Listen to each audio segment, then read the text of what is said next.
Tiredness, yang maksud which means workers are more likely to put themselves or others at risk. Ngantuk kan.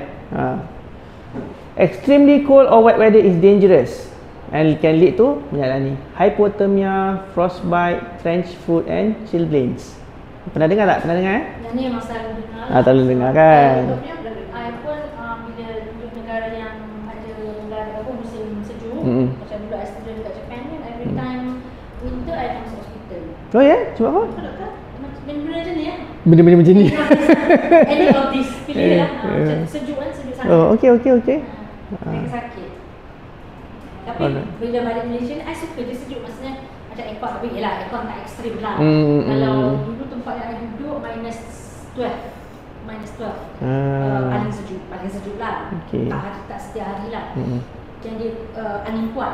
So bila angin kuat di musim winter tu memang yes. In fact Saudi Arabia itself, Riyadh lah, duduk Riyadh dulu, winter dia minus 2.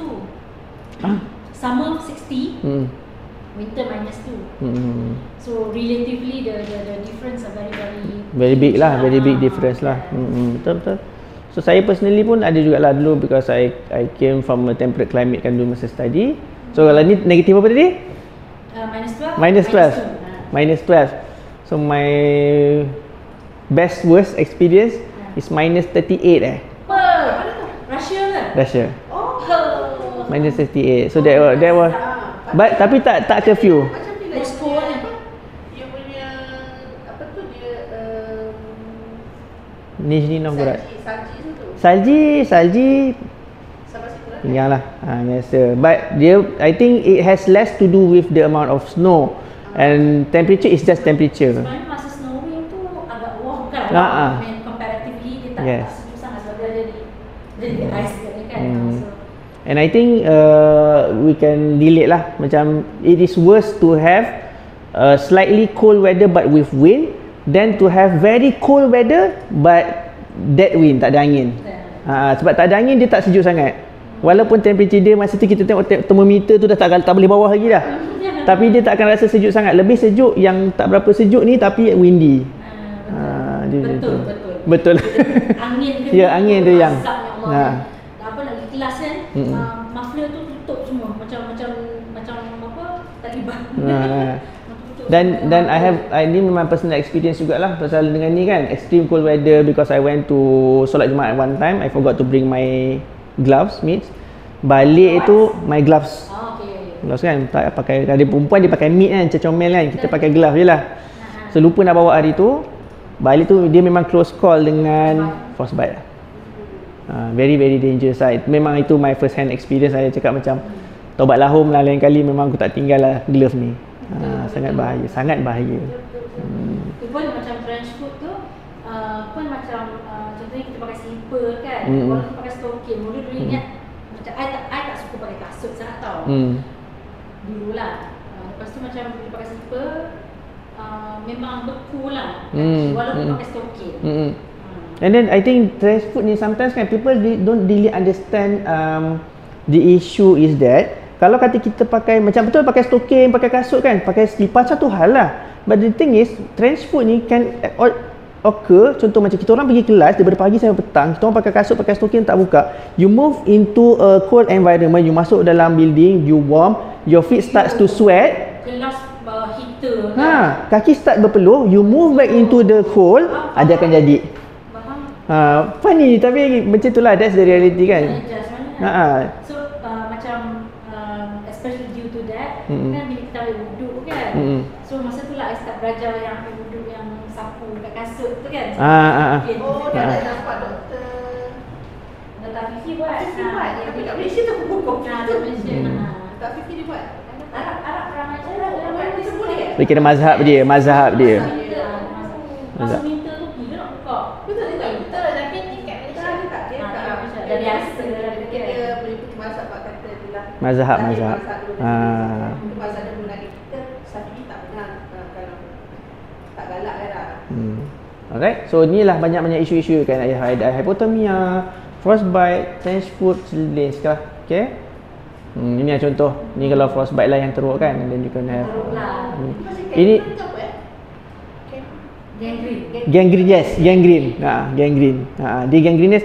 So sebab ni masa saya masuk tak tahu dalam sensor. Bukan dalam dia dalam transfer masuk pendrive lepas tu dia rosak tahu pasal. Sensor. Aku saya rasa 55 ni jari tapi tak tahulah kenapa. Risau juga. Rasa 55 tu jari. Tapi macam tu lah, what I had was that when I went back from the mosque, I can no longer feel my fingers. So bila masuk balik dalam, when we go back into a warm environment and your blood circulation starts going again, the first thing you're gonna get is pain. Terrible pain, because yang tadi semua sensation yang dah hilang tadi coming back, and the first signal you get is pain lah. Dia macam letak tangan kat pintu tu, hampas, puang, macam tu lah rasa dia. Dah 20 minit nangis kat situ, barulah okey. So inilah. So but I was lucky, if not this would be the end result lah, which is bad. So ini kita tengok what can be tips that we can provide kalau in terms of orang yang bekerja di dalam suasana yang sangat panas, kan? Then usually we gonna have to do something, one thing that we refer to as acclimatization lah. So membiasakan lah, bahasa Melayu bagi biasa. Okay. So acclimatization is the result of physiological adaptation. So mungkin orang yang tak pernah kerja, mungkinlah katalah saya sebelum ni tak pernah kerja tengah panas, tiba-tiba hari ni aku kena bercucuk tanam pula. Saya nak jadi pekebun tebu. Kan? So tak pernah tanam tebu, hari ni nak kena main panas. So instead of straight masuk pergi menanam tebu, kita acclimatize dulu orang tersebut lah. So also what we can do, we can gradually increase the time spent in hot environment over a 7 to 14 day period. Kalau orang tak pernah kerja tempat panas lah. And for new workers, there should be no more than 20% exposure to heat on day 1 and increase of no more than 20% exposure on each additional day. So apa yang kita maksudkan kat sini, kalau orang tu baru nak kerja kat situ, katakan kita ada banyak kerja yang dia boleh buat dekat site, and some of that requires you to be out in the sun. So katakan kerja 8 jam, 20% out of 8 hours is around 2 hours, 1 hour 45, 1 hour 40 something lah. So 1 jam setengah je dia kena ada kat luar. The rest should be done under shades. And then the next day, hari kedua, kita boleh tambah, but that addition should not be more than another 20%. So mungkin dari hari pertama 1 jam 40 minit lebih kurang, hari kedua kita bagi dia dalam 2 jam berapa? 3 jam. 3 jam setengah, 3 jam lebih sikit. Ada kena reducekan masa dia tak. Macam mana? Kita reducekan hours dia tu macam mana? Bukan, yang masa mula-mula tu sikit. Tapi kita nak tambah pun kita akan tambah sikit. Macam tu. So in reality kan. In reality. Betul? In reality. Kerja. Dah 5 jam. Okey. Betul? Kisah ni lah. Kalau panas ke sekarang? Dah berapa persen awak kerja kat luar kan? Tak ada lagi setakat ni lah. Saya tak jumpa. Kan? Itu biasa. So kita kata ni ideal kan? Ideal. Especially those yang macam, kalau kita tak apa, kita boleh, we can speak for ourselves. Katalah, let's say, it happened. Actually, it did happen in Perdana. I'm not sure. I think you also remember, maybe you can remember. Ada satu time tu, aircon level 9 aircon office rosak. Okay. You ingat time tu? Panas hidup. Lama juga kan, bulan jugalah. And masa tu, diorang put the blame on Ukraine-Russia war. Sebab komponen tak dapat order, bla bla bla, whatever kan. So kita buat malah layan. So masa tu, zaman-zaman tu memang fakulti semua turun ke library. Tahan panas. Bos cari masa probat cari kan, kat mana? Kata prof, kita tak tahan duduk kat office. Tak boleh bernafas kalau terlalu panas. Sejuk pun tak boleh. Tulis email lah. Tulis email lah, heat fatigue. Betul. Kadang-kadang share kita orang. Boleh. Banyak itu je tak. Boleh menjadi alasan. Right. And then itu tip 1, tip 2. Kalau tip 3 sambungan kepada tip 2 tadi. So kalau orang tu dah ada experience bekerja dalam tempat panas, kita boleh bagi dia punya increase in exposure tu lebih tinggi lah. And then instead of working alone, ini saya tak pasti pun, sama juga lah. Ideally we want this lah, buddy system. Make sure that you're not working alone. Dan buddy system ni biasa kita tak observe bukan saja dalam heat environment, kita observe juga dalam environment yang sejuk.